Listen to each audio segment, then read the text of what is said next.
Benches ఎప్పుడు వచ్చినాయి? పాతవేనా? 4 years back.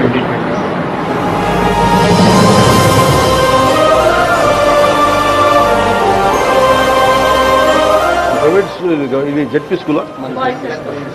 Private schools కంటే బాగున్నాం. నాడు నేడు ద్వారా ప్రతి గవర్నమెంట్ బడిలో కూడా 10 మార్పులు ప్రస్ఫుటంగా కనపడేట్టుగా ప్రతి మార్పులు తీసుకొస్తా ఉన్నాం. ఈ 10 మార్పుల్లో విద్యార్థులకు, ఉపాధ్యాయులకు అందరికీ కూడా కొత్త మంచి ఫర్నిచర్ అందుబాటులోకి తీసుకొని వస్తా ఉన్నాం. మనం ఏదైనా నెక్స్ట్ జనరేషన్ కి ఏదన్నా మనం ఇవ్వగలిగే ఆస్తి ఏదైనా ఉంది అని అంటే అది చదువు.